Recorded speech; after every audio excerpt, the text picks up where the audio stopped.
Bonjour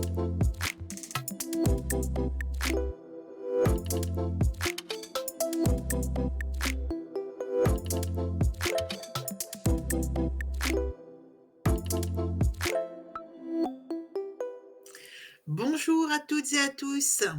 Du fait des évolutions du monde professionnel, de la réglementation aux attentes des actifs, et du monde en règle générale d'ailleurs, nous avons choisi d'explorer ensemble les moyens de repenser le monde du travail.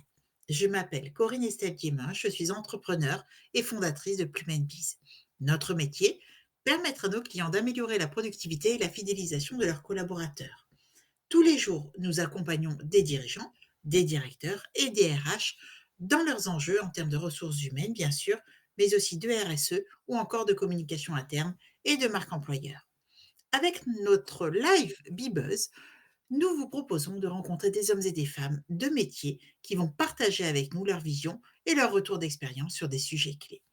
Aujourd'hui, je reçois notre consultante santé, Audrey Bucaille. Audrey, tu es ostéopathe à Paris 14e et tu es également coach sportif. Le sujet du jour, pilates et ostéopathie. Autrement dit, se faire du bien en douceur et surtout lutter contre les douleurs de dos. Alors, le mal de dos, appelé aussi lumbago ou tour de rein par certains, est une douleur souvent intense au niveau des vertèbres lombaires, situées donc au bas du dos. Une lombalgie peut amener à ressentir un sentiment de blocage ou en tout cas des difficultés à faire certains mouvements.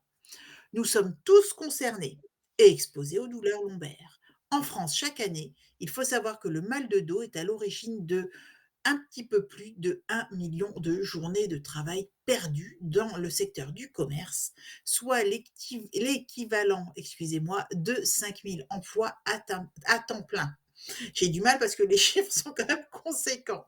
Et une lombalgie sur 10 évoluerait vers un déconditionnement physique et psychologique avec des conséquences sociales et professionnelles graves, à savoir incapacité de travail temporaire, voire définitive, rupture avec le milieu affectif, etc., etc., etc. Audrey, à quoi reconnaît-on les signes d'une lombalgie sur notre corps? Bonjour Corinne et bonjour à tous. Donc les lombalgies, c'est assez vaste, hein. On a plusieurs types, de douleurs, hein, de types d'apparitions. Donc c'est représenté déjà par des douleurs au niveau des vertèbres lombaires, hein. Déjà, bon, lombalgie, vertèbre lombaire. C'est d'apparition soit brutale, soit lente. Ça peut être diffus, ça peut être punctiforme, donc un point. Ça peut être chronique ou aigu. Donc chronique, voilà, c'est que ça dure sur le temps, plus de 3 mois et aigu, c'est vraiment, court, 2-3 jours, à peine. Ça peut être de type mécanique ou inflammatoire, donc plus à type, spondyloarthropathie, donc voilà, plus poussé et ça peut être aussi dû à des infections, donc du type, pyélonéphrite, hein, on peut avoir des lombalgies, avec, une infection au niveau des reins. Donc, par exemple, un lumbago, comme tu disais, on va souvent avoir une attitude, bah, forcément antalgique, donc on veut, se positionner de manière à ne pas avoir mal. Donc on va avoir une espèce de cassure, un effacement de la courbure lombaire, donc cette fameuse lordose, donc plutôt cet effet cambré. Donc voilà, on va quand même avoir une position, bah, pour se soulager au maximum. Et après voilà, il est important, c'est de s'orienter, vers un professionnel de santé, quand on commence à avoir, des lombalgies et surtout méconnues. Parce que si on a l'habitude d'avoir des lombalgies, bah, chroniques, bon, bah, normalement on a déjà vu une fois un professionnel, pour, faire telle posture, pour soulager, boire plus d'eau. Enfin, des fois, ça joue à pas grand-chose, c'est juste, bah, déstresser aussi. Voilà, donc selon le type de lombalgie, il faut aller voir un médecin ou non. Alors, comment prévenir ces douleurs? Alors, on va avoir un bon programme sportif, ça pourrait être pas mal ça, mais non, mais en tout cas, bouger, avoir une bonne hygiène, de vie, hein, assez saine. C'est voilà, c'est barbant, c'est vraiment le truc qu'on entend tout le temps, mais c'est malheureusement, enfin et heureusement la réalité. Enfin, avoir une bonne hygiène, c'est plutôt cool normalement et donc pas trop d'alcool, le tabac, enfin voilà, déjà les bases et après bon, bah, forcément, le fait de, par exemple, avoir une prise, de poids, hein, importante, ça peut aussi être un facteur de risque. Parce qu'en final, quand on les lombaires, c'est leur rôle, enfin, c'est aussi de supporter un poids. Quand vous prenez des packs d'eau, lourds, c'est vos lombaires, en tout cas, qui vont être, impactés. Donc bah, quand on prend du poids, par exemple, voilà, ça joue aussi à ce niveau-là. Donc après, voilà, c'est prévenir, ça serait d'aller chercher, bah, renforcer forcément le dos, mais aussi les abdos. Vous pouvez avoir un dos super musclé, mais si vous avez une hypotonie musculaire au niveau des abdos, eh bien, c'est pas mieux. Enfin, en tout cas, il y a vraiment un équilibre à avoir. Il y a un système de compensation entre le dos et les abdos. Donc avoir vraiment la chaîne antérieure, les abdos, et la chaîne postérieure en tête, pour, améliorer, bah, ces lombalgies en tout cas, et vous aurez moins de chances en plus, de vous faire mal et de vous blesser. Donc et après le risque zéro n'existe pas, hein. On peut, faire du sport et c'est à ce moment-là qu'on se blesse, mais c'est parce qu'on a peut-être trop fait à ce moment-là. Mais voilà, il y a le risque zéro n'existe pas. Le mieux c'est, voilà, de faire de son mieux et d'éviter la sédentarité, voilà. Et tu disais, hein, avoir un bon programme sportif pour renforcer, toute la sangle, abdominale, le dos, essayer de maîtriser son poids, c'est déjà bien. Mais alors du coup, si j'en reviens au sport, tu je sais pas si enfin, je sais pas si on peut considérer ça comme du sport, mais en quoi consiste le Pilates? Oui, du coup, c'est un sport, hein. Même si on trouve que c'est doux, mais on peut vraiment suer, hein, avec du pilates. Je sais pas si vous avez déjà fait du réformeur ou des éla mettre des élastiques, au niveau des cuisses et faire du pilates, on c'est péchu, quoi. Donc du coup, oui, non, c'est une méthode douce qui effectivement, quand on a des lombalgies, chronique ou aiguë, surtout chronique, hein, parce qu'aiguë, en général, on a du mal à se déplacer. Mais c'est surtout en prévention, hein, qu'on propose, le pilates. Parce que c'est avec des placements précis, des mouvements lents, vraiment lents, et une respiration profonde. Donc on a déjà ces 3 plans qui sont intéressants. Donc placement précis, c'est-à-dire on va vraiment chercher à bien mobiliser son bassin, à aller chercher vertèbre par vertèbre, les mouvements, et avoir une respiration en accord avec ce qu'on est en train de faire aussi. Parce que des fois, on respire, mais n'importe comment quand on fait des exercices, c'est pas adapté en tout cas. Enfin, vraiment, il faut pour que nos muscles soient le plus performants possible, que ce soit à la course à pied ou au pilates, hein, c'est, d'avoir la meilleure respiration possible, et le pilates permet vraiment d'apprendre à bien respirer parce que les mouvements sont lents, donc on a le temps. Mais quand c'est lent, bah, les muscles, ils sont plus longtemps en tension. Donc c'est là qu'en fait, c'est intéressant, c'est qu'on va vraiment travailler aussi un renforcement musculaire, quoi. On le sent, ça brûle. En fait, quand on fait du pilates, on brûle, mais on a moins ce cardio. On sent moins qu'on est essoufflé parce que, bah, voilà, on respire lentement. Donc l'objectif et le but, c'est, c'est de ramener en fait son corps à un alignement idéal, donc de vraiment comprendre, bah, voilà, avec les épaules, la nuque, le bassin, savoir aligner, ces 3 plans par exemple, et ça crée en fait, une forte stabilité qui va limiter en fait, bah, les douleurs et les blessures chroniques. Voilà. Mmh. Pour bien comprendre le Pilate, peux-tu nous expliquer cette méthode? Je sais je pensais au mot philosophie, donc cette méthode, cette philosophie, les objectifs en fait, du Pilate et les effets sur le corps finalement? Bah, eh bien, c'est Joseph Hubertus Pilate, hein, qui a créé cette méthode révolutionnaire, pour, à la base, c'était pour des danseurs. Donc quand on pense Pilates, on va quand même plus penser, à cet esprit de danse, hein. Donc ça permet en fait de travailler, en même temps le corps et l'esprit. Donc c'était, à la base, d'un entraînement de qualité, aux bienfaits extraordinaires. Enfin voilà, il y avait vraiment ce côté-là. Il a fait reposer sa méthode sur 6 principes fondamentaux. On parle du Pilates. Donc il y a la concentration. Donc quand on fait du Pilates, c'est dur de penser à autre chose, hein, parce qu'on peut vite, partir ailleurs, mais en fait, du coup, là, on va moins bien faire les mouvements. Donc il y a vraiment la concentration, le contrôle, donc contrôler le mouvement, le centrage, donc vraiment penser en fait à un alignement, on ressent sa colonne vertébrale quand on fait du Pilates, et il y a aussi une fluidité du mouvement. Donc ce côté saccadé, ben, on essaye de, voilà, de fluidifier un peu, telle la danse classique, ou la danse en général.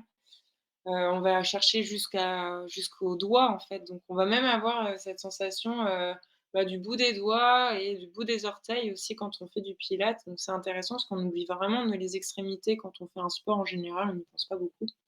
Donc il y a la précision et la respiration. Donc voilà, là on a les 6 principes et après on va avoir 2 autres principes qui se sont rajoutés, à la méthode plus tard. On s'est dit: «Tiens, il manque quelques petits trucs». C'est, l'isolation, donc isoler un muscle, ressentir vraiment un muscle précis. Donc c'est intéressant parce que quand on connaît pas son anatomie, mais avec le pilates, on va avoir un peu, cette idée de: «Ah OK, ça c'est ce muscle». Et après il y a aussi la fréquence quoi, donc le faire, tant de fois avec un rythme, donc voilà, c'est ce qu'il a rajouté et donc en fait on passe de 6 à 8 principes, dans le pilates. Est-ce qu'il y a des contre-indications?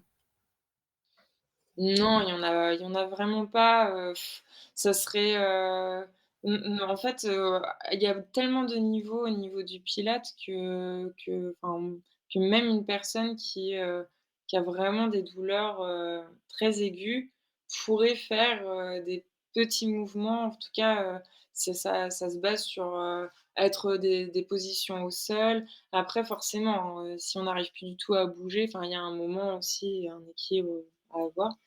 Mais non, une femme enceinte peut faire, par exemple du pilates. On a aussi, les personnes âgées, hein, qui peuvent en faire. Il y a vraiment pas de contre-indication, parce que même, pour une personne qui a un diastasis au niveau des abdos, parce que là, on parle quand même de renforcer les abdos, c'est l'écartement, vous avez une ligne blanche, donc les six packs là et ben, au milieu, il y a une ligne. Bah, le diastasis, ça veut dire juste un écartement à ce niveau-là. Donc, en final, quand on fait les abdos, bah, en fait, on a comme, les viscères, en fait, qui repoussent vers l'extérieur et du coup, ça va. Donc même pour ces personnes-là qui ont, eu ça, dès petits ou, suite à une grossesse importante, eh bien, le pilate, en tout cas, on va pas chercher à faire des crunchs, on va chercher un alignement. Donc même quand on va chercher, en fait, à élever le buste, quand on a le buste au sol, eh bien, on va essayer de réduire, en fait, ce gonflement. Au contraire, on va essayer de rentrer le ventre au maximum. Donc même pour ces pathologies-là, le pilate, n'a ne enfin voilà, n'est pas risqué en tout cas, et après on va chercher vraiment à travailler, un bassin, en position neutre, une respiration thoracique pour le coup, la respiration physiologique, c'est plutôt, par le ventre. Là, on va aller chercher une respiration thoracique. Pourquoi? Pour garder ce ventre, le plus tonique possible pendant toute la séance.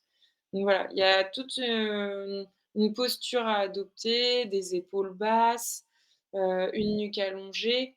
Donc voilà, tout ça, ça va être, mis en place pour, éviter, des blessures et mieux comprendre son corps, et d'éviter des tensions parasites, tout simplement. Pourquoi entend-on souvent que le pilate et l'ostéopathie font bon ménage? Effectivement, on l'entend souvent, d'ailleurs, moi, je m'en suis aperçue, pendant les études d'ostéopathie, hein, des bienfaits du Pilates et j'en ai même fait, du coup, une formation. Enfin, j'ai fait une formation pendant mes études pour, voilà, accompagner vraiment mes patients, parce que je trouve qu'il y a vraiment un accompagnement à faire quand on a un patient pendant la séance, c'est important le traitement, mais il y a aussi une continuité après et de pouvoir donner les meilleurs conseils et je trouvais que le Pilates, s'adaptait vraiment bien pour les personnes qui avaient des douleurs, des lombalgies, des cervicalgies. Parce qu'en fait, c'est souvent un manque de conscience de notre corps, hein, donc vraiment le Pilates, ça permet, en prenant son temps, de comprendre la mobilité de la colonne vertébrale et c'est quand même déjà, très important, la mobilité du bassin. Donc même pour rassurer une femme, une femme enceinte, pour l'accouchement, si elle veut faire ça naturellement, de comprendre cette antéversion, rétroversion du bassin avec le Pilates, ça permet même de la déstresser. Donc il y a vraiment, ouais, un bon combo entre les 2. Et pour, bien renforcer la sangle abdominale, pas comme à l'époque avec des crunchs, sans respirer. Là, on est sur quelque chose de plus qualitatif, en fait et d'aller chercher vraiment les muscles profonds, tels, le transverse qui est le muscle qui est un muscle des abdos, hein, mais le plus profond, ce qui permet en fait de gainer en fait, bah, les ce qui regroupe les viscères, hein, donc par exemple, à partir d'un certain âge, surtout chez les hommes, on va avoir le ventre en fait qui vient gonfler, mais c'est surtout aussi parce que c'est un manque de contrôle du transverse et beaucoup trop de sollicitations au niveau des grands droits, donc les fameux six packs, mais pas assez du transverse qui, lui, permet vraiment ce côté «gainage ventre plat» entre guillemets. Donc voilà, c'est en ostéo, nous, on le voit beaucoup avec, bah, les troubles digestifs, par exemple, de bien contrôler ce transverse. Ça peut aider en tout cas à réduire des troubles importants au niveau digestif et tout simplement prendre conscience de la mobilité du rachis, ce que je disais, du bassin. Donc ouais, c'est pratique, hein. Quand on a une personne qui fait du pilates et qui vient en ostéo pour une séance, bah, oui, on le voit directement, la personne sait respirer, elle arrive à bien s'enrouler vers l'avant quand je lui demande un test. Donc c'est vraiment à titre préventif, hein, le pilates et ça permet après un renforcement musculaire. Voilà, c'est vraiment top comme discipline. Mais c'est quoi la différence avec le yoga, en fait? Enfin, en quoi c'est différent? C'est forcément différent, mais en quoi c'est différent? Ouais, bah, cette question elle arrive souvent. Heu il y a beaucoup de différences, hein, sur beaucoup de choses. Déjà, juste au niveau de la respiration du yoga, se fait que par le nez. Donc ça va être très interne le yoga, c'est vraiment une introspection de soi. Donc on va inspirer et expirer par le nez.